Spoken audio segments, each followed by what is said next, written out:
Welcome back to News 46. A fundraising dinner will be held Friday night at Nye Communities Coalition to bring back remote area medical for one more year. Remote area medical has come to Pahrump for the last 2 years. They're coming again this year, which is unprecedented for RAM to begin with, to come to a community more than once. So we're very fortunate in that aspect. And as a way to bring more awareness and acknowledgement of the clinic and what it does for the community, we decided that this year we would go out and do fundraising as opposed to just going to the organizations themselves. So we're starting this off this Friday, January 12th. We're going to do a spaghetti dinner fundraiser. Tickets are $5. You can purchase them either at the coalition office or at the door. So far we're up to about 160 tickets sold. So we're doing really well. We're also going to do a bake sale auction, so we have a lot of people donating items to auction off. Ski is going to be doing our auctioneering for us, so it should be a lot of fun. And of course, all the proceeds that go towards this are going to go to the RAM clinic, so we can pay for food, so we feed all the volunteers, and pay for lodging for those that come from out of town. We want to be able to take care of those people that come all this way to take care of us. What is RAM? Remote Area Medical is a global organization. They are based out of Tennessee. Remote Area Medical goes around the country and around the world providing free medical care to the members of those communities who are in need.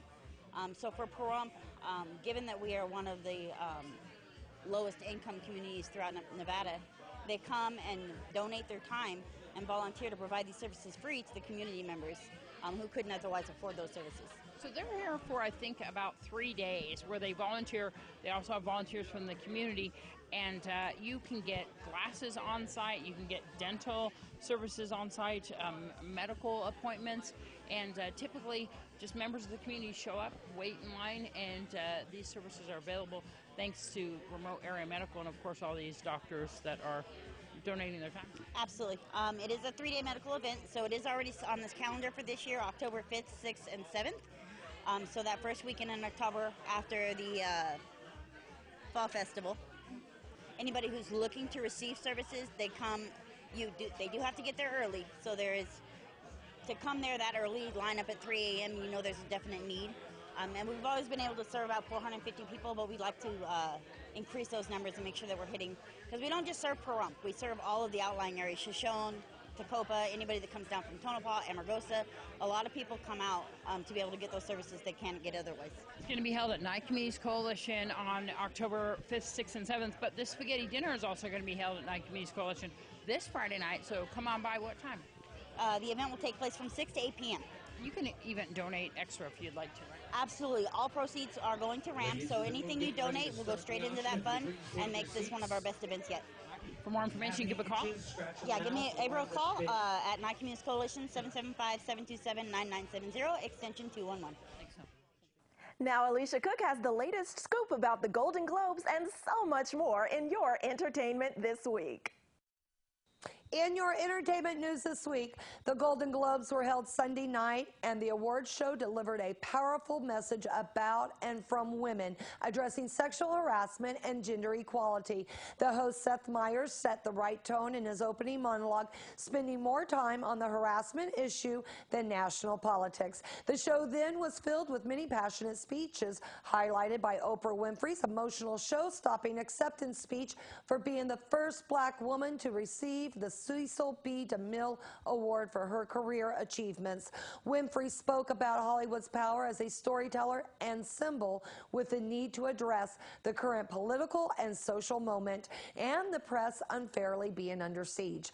Winfrey crystallized and articulated a thread about female empowerment that stretched throughout the night, which led a public outcry for her to run for president in 2020. Country music legend Loretta Lynn broke her hip during a fall. Her sister Crystal Gale tweeted on Monday.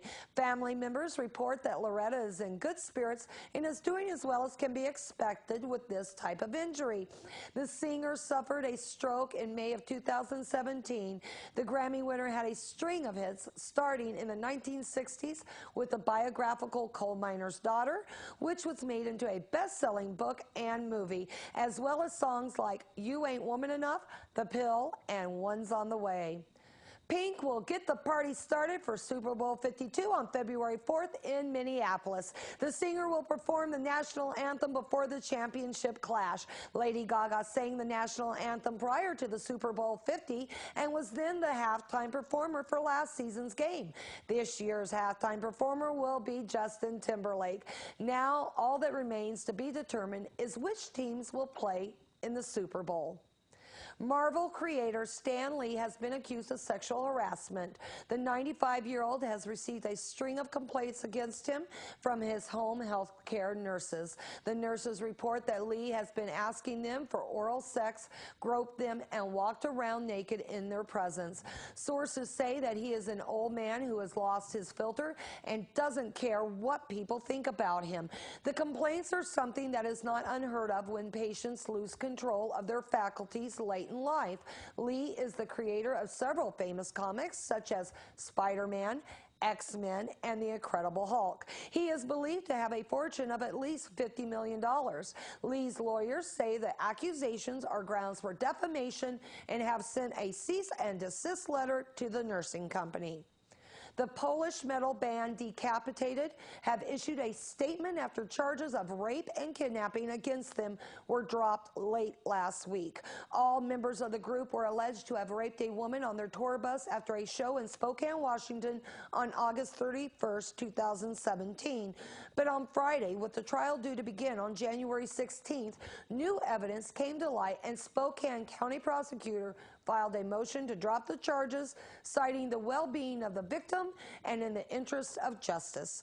All four members strongly denied the allegations made against them and will now be allowed to return home to Poland after being detained in the U.S. since their arrest in September last year. The band says new evidence arose that helped show that the band was innocent. This has been your entertainment news this week. I am Alicia Cook, reporting for News 46.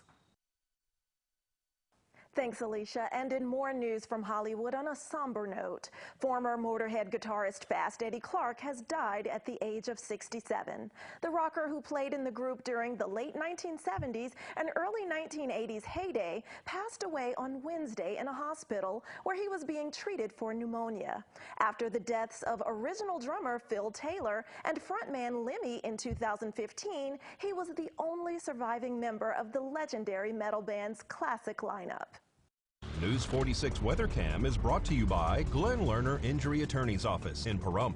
In a wreck, need a check? Call 702-877-1500. Now let's take a look at what it was like outside earlier today through our Glenn Lerner weather cam. Gorgeous, picturesque day. A painter couldn't have done it better. But we'll take a closer look at your weather with Heather after this break.